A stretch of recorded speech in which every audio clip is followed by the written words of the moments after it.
കോടതിയെ സമീപിച്ചു എങ്കിലും മാത്യു കുഴൽനാടന് ഈ വസ്തുതകൾ കോടതിക്ക് മുൻപിൽ ബോധ്യപ്പെടുത്തുവാൻ കഴിഞ്ഞിട്ടില്ല എന്ന് വിധിന്യായത്തിൽ വ്യക്തമാണ്. കോടതി ആവർത്തിച്ച് ചോദിച്ച ചോദ്യങ്ങളുണ്ട്. ഞാനത് ആവർത്തിക്കുന്നില്ല, ഇവിടെ ശ്രീജിത്ത് പറഞ്ഞതുകൊണ്ട് 3 പ്രധാനപ്പെട്ട ചോദ്യങ്ങൾ ചോദിച്ചിരുന്നു. അത് അവസാനം ഈ വിധി പറയാൻ വേണ്ടി 25-ാം തീയതിയിലേക്ക് അല്ലെ, ഈ തെരഞ്ഞെടുപ്പിന് തൊട്ട് തലേ ദിവസത്തേക്ക് മാറ്റിവെച്ചതാണ്. പിന്നീടും ഒരവസരം കൊടുത്തു, അന്നും ഒരവസരം മാത്യു കുഴൽനാടന് കൊടുത്തു ഈ 3 ചോദ്യങ്ങൾക്ക് ഉത്തരം കൊണ്ടുപോവാ എന്ന്. അദ്ദേഹം അവകാശപ്പെട്ടു ഞാൻ കുറെ രേഖകൾ നൽകിയിട്ടുണ്ട് എന്ന്. പക്ഷേ അതൊന്നും ഉപകരിക്കുന്നത് അല്ലല്ലോ. ഇങ്ങനൊരു വിജിലൻസ് അന്വേഷണം കോടതിയുടെ മേൽനോട്ടത്തിൽ വേണമെന്ന് ഒരു വിധി കിട്ടുന്നതിന് എന്തുപറ്റി മാത്യു കുഴൽനാടൻ ഈ വിഷയത്തിൽ?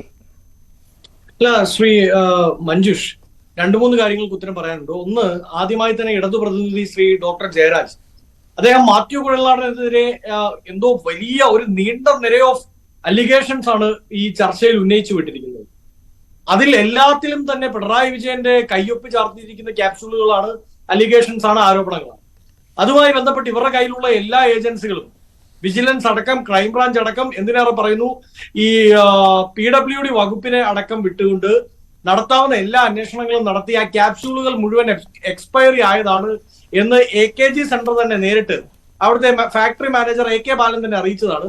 ഇനി അതെടുത്ത് വിസ്തരണം ചെയ്യരുത് എന്ന് ഡോക്ടർ ജയരാജിനോട് പറയാൻ ആവശ്യപ്പെടുകയാണ്. പിന്നെ അദ്ദേഹം എന്താണ്, സുപ്രീം കോടതി അഡ്വക്കേറ്റ് ആണ് എന്ന് വിചാരിച്ച് കോടതിയിലേക്ക് വരരുത്, ഇറങ്ങിപ്പോ എന്നൊക്കെ കോടതി വിധിന്യായത്തിൽ പറഞ്ഞു. കോടതി പറഞ്ഞു എന്നാണ് അദ്ദേഹം പറയുന്നത്. അങ്ങ് കോടതി പറയാത്തൊരു കാര്യം പറഞ്ഞാൽ, ഡോക്ടർ ജയരാജ്, അങ്ങേക്ക് ഏത് വിഷയത്തിലാണ് ഡോക്ടറേറ്റ് ഉള്ളത് എന്ന് എനിക്കറിയില്ല. ഏതായാലും ഈ എളിയവന് നിയമത്തിൽ ബിരുദമുണ്ട്. കോടതി പറയാത്തൊരു കാര്യം ചാനൽ ചർച്ചകളിൽ നിന്നല്ല, ഏതെങ്കിലും ഒരു വഴിവക്കിൽ നിന്ന് അങ്ങ് പറഞ്ഞാൽ പോലും അത് കോടതി അലക്ഷ്യമാണ്. ആ നിയമ നടപടി അങ്ങ് നേരിടേണ്ടി വരും. കോടതി അങ്ങനെ പറഞ്ഞിട്ടില്ല. ഇന്ന് വന്നിരിക്കുന്ന വെർഡിക്റ്റിൽ 30 പേജുള്ള വെർഡിക്റ്റിൽ ഒരിടത്തു പോലും ശ്രീ മാത്യു കുഴൽനാടൻ ഒരു സുപ്രീം കോടതി അഭിഭാഷകനായതുകൊണ്ട് അങ്ങയുടെ രാഷ്ട്രീയ ലാക്കോട് കൂടിയാണോ ഇതുമായി വന്നിരിക്കുന്നത് എന്നുള്ള ചോദ്യമൊന്നുമില്ല. വളരെ കൃത്യമാണ്. ഈ വിഷയവുമായി ബന്ധപ്പെട്ട് AK ബാലൻ തുടങ്ങി ഡോക്ടർ ജയരാജ് വരെയുള്ള CPM-കാർ പറയുന്നത് പോലെ ഒരു കാരണവശാലും മുഖ്യമന്ത്രിയുടെ മകൾ വീണ തൈക്കണ്ടിക്ക് അഗ്നിശുദ്ധി വരുത്താൻ ഈ വിധിയോടുകൂടി സംഭവിച്ചിട്ടില്ല, നടന്നിട്ടില്ല എന്നുള്ളതാണ്. പക്ഷേ ഇതിനകത്ത് ഈ രാഷ്ട്രീയമായ ലാക്കോട് കൂടിയാണ് എന്നുള്ള കാര്യം കോടതി പറഞ്ഞിട്ടുണ്ട്. അത് മാത്യു കുഴൽനാടനെ ഡയറക്റ്റ് ആയിട്ട് കുറ്റപ്പെടുത്തിക്കൊണ്ടുള്ളതല്ല. ഇതിൽ മറ്റു പലരും ആരോപണ വിധേയരായിരുന്നു.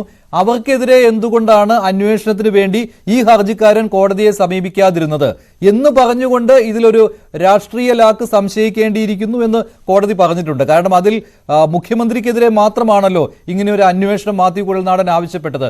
പക്ഷേ ഈ CMRL എക്സാലോജിക് ഇടപാട് സമയത്ത് ആദായ നികുതി വകുപ്പിന്റെ ഇന്റരിം സെറ്റിൽമെന്റ് ബോർഡിന്റെ വിധി അതാണല്ലോ ഇതിനെല്ലാം ബേസ് ആയിട്ട് നിൽക്കുന്നത്. അതിൽ കോൺഗ്രസിന്റെ നേതാക്കളുടെ പേരുകളും ഉണ്ടായിരുന്നു.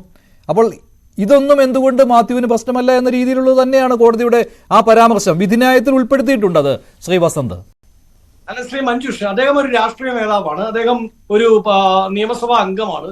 കോൺഗ്രസിന്റെ വളരെ പ്രധാനപ്പെട്ട ഒരു നേതാവാണ്. KPCCയുടെ ഭാരവാഹിയാണ്.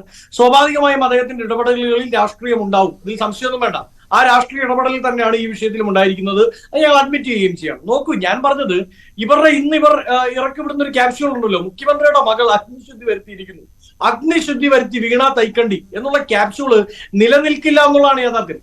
അങ്ങനെ ആയിരുന്നുവെങ്കിൽ ഇന്നത്തെ വിധിന്യായത്തിൽ ഇതുമായി ബന്ധപ്പെട്ട് നടക്കുന്ന ഏതെങ്കിലും ഒരു അന്വേഷണത്തെ കോടതി സ്റ്റേ ചെയ്തിട്ടുണ്ടോ? ഇതുമായി ബന്ധപ്പെട്ട് വേറൊരു അന്വേഷണത്തിന്റെ ആവശ്യമേ ഇല്ല എന്ന് കോടതി പറഞ്ഞിട്ടുണ്ടോ? SFIO പോലെ ED പോലെ ഈ രാജ്യത്തെ ഏറ്റവും സുപ്രധാനമായ അന്വേഷണ ഏജൻസികൾ, ആ അന്വേഷണ ഏജൻസികൾ അന്വേഷണം നടത്തുന്ന ഒരു വിഷയമാണ്. ആ വിഷയത്തിൽ പ്രത്യേകിച്ച് കോടതിയുടെ മേൽനോട്ടത്തിൽ ഒരു വിജിലൻസ് അന്വേഷണം ആവശ്യമില്ല എന്നാണ് കോടതി കണ്ടത് എന്നാണ് ഞാൻ മനസ്സിലാക്കുന്നത്.